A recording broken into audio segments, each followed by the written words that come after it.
The start of a new degree is a significant transition that is both challenging and exciting. In this short video, we want to highlight some of the challenges you may face so that you may be prepared and supported if or when they arise, and to help you fully embrace the exciting adventure you are about to begin. What is imposter syndrome and grad student social isolation? And why is it important for me to know about this before my grad studies begin?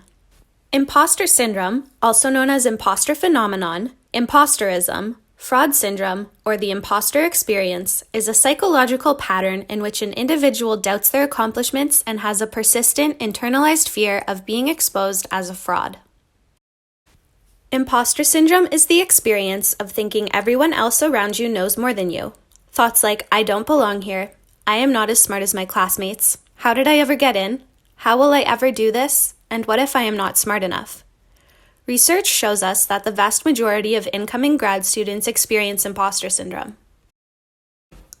Grad students aren't the only ones who experience imposter syndrome. Even the famous author Maya Angelou states, I have written 11 books, but each time I think, uh-oh, they're going to find me out now. Imposter syndrome is a natural experience. You can use it to motivate you by facing it and breaking through the unsupportive thought pattern, rather than allowing it to demotivate you and possibly rob you of the grad student experience you so desire. Sometimes just knowing it's a real thing can help take the wind out of its sails. Once we know about imposter syndrome, we can figure out how to face it, and we don't have to face it alone. Your classmates are likely experiencing the same doubts and worries that you are.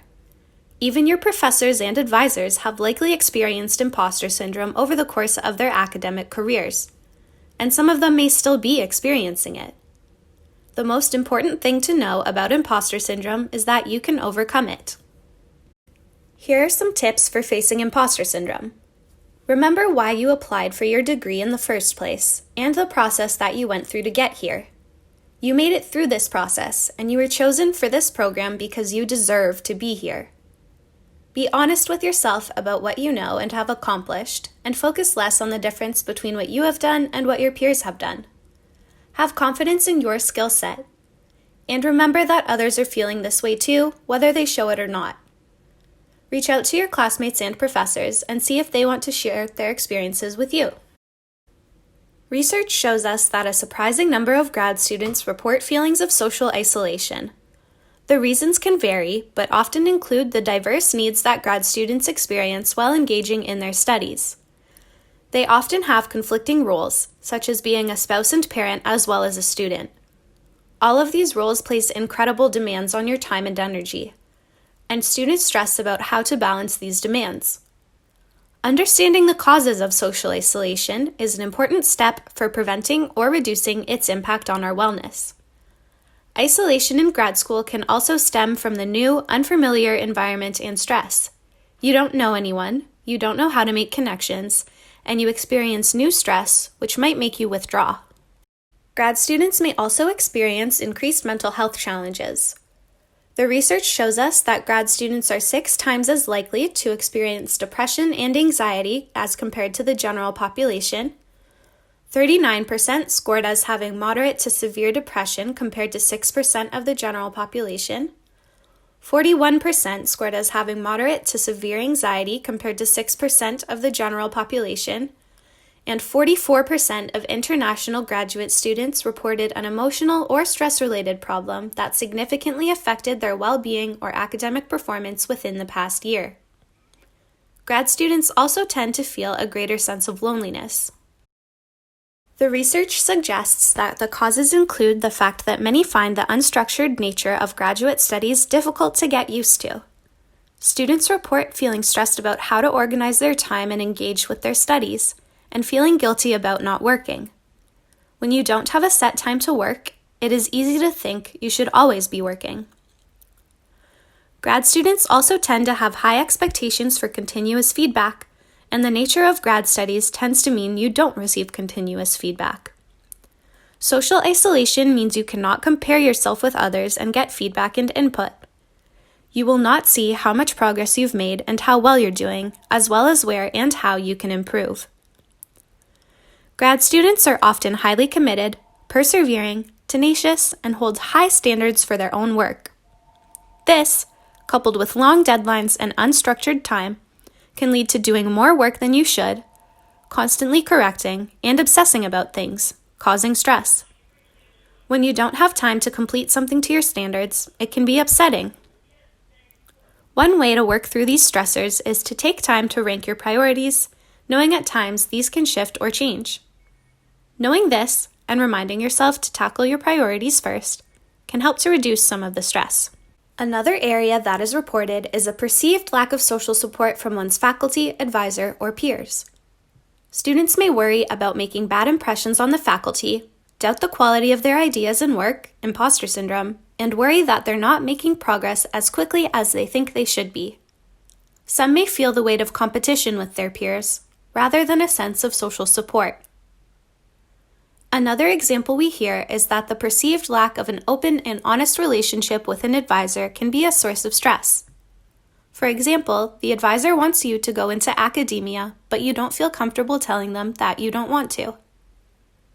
Some students may not know where to go when there is a problem with their advisor. It can be helpful to remember the importance of seeking clarity on the expectations from your advisor and to remember to set realistic expectations for yourself. Other things to consider that can help reduce the emotional weight of grad studies include finding meaning in your work, taking care of your physical health, and finding that work-life balance. They say that even a 15-minute break can significantly increase your memory and productivity. Don't struggle alone, ask for help. Get to know your campus and make full use of the services available to you, including the Laurier Wellness Center, the Delton Glebe Counseling Center, visiting with the Dean of Students, and joining in classes at either the Wellness Education Center or the Athletics and Recreation Facility. Don't put your life on hold for grad school. You don't have to navigate these changes on your own. We are here to support you through this transition into graduate studies. We start by building resources for incoming students that showcase the supports and services available, and sharing important information about deadlines, dates, key milestones, and more. We highly recommend that you use the Laurier Field Guide, which is available to you from the FGPS office, the GSA office, or during orientation. Your field guide includes sections referencing the Faculty of Graduate and Postdoctoral Studies, the GSA, Wellness and Coordinated Care, Safety and Conduct, Financial, and General Campus Supports and Services, such as resources for Indigenous students, international students, and information on our Center for Equity, Diversity, and Inclusion. We continue by having all of the departments listed in your guide meet often and seeking input from graduate students on how we can best meet your needs. Know that we at the GSA are here for you. We are a student-led, not-for-profit corporation that represents the diverse membership of graduate students here at Laurier and serves as a government-recognized student voice. We support you throughout the graduate student experience through advocacy, programming, services, and grants and bursaries. We also represent the graduate student voice on a number of university and community committees. We know the stresses associated with hectic graduate studies. To deal with these challenges, the GSA promotes a holistic approach to your personal well-being, providing graduate students with programs and services to support your physical, mental, spiritual, sexual, and financial health. The GSA is also your advocate on campus. Using the strength of our collective voice, the GSA promotes your interests to the Laurier administration, Waterloo Region, and the provincial government on matters that are curricular or non-curricular in nature. If ever you are struggling with a personal or academic dilemma, we are here to support you. We have resources to support you during a personal crisis and are committed to working with our university partners to reconcile institutional disputes. Ultimately, we want to be a part of your graduate student experience. Volunteering with us or attending one of our social events allows you to grow your personal networks. We hope to meet you at one of the many events offered throughout the year.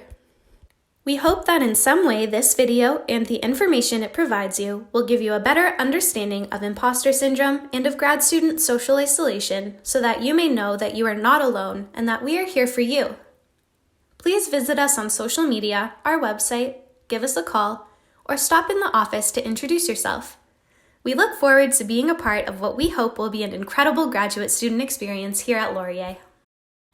We wish you all happiness, health, and a positive graduate student experience.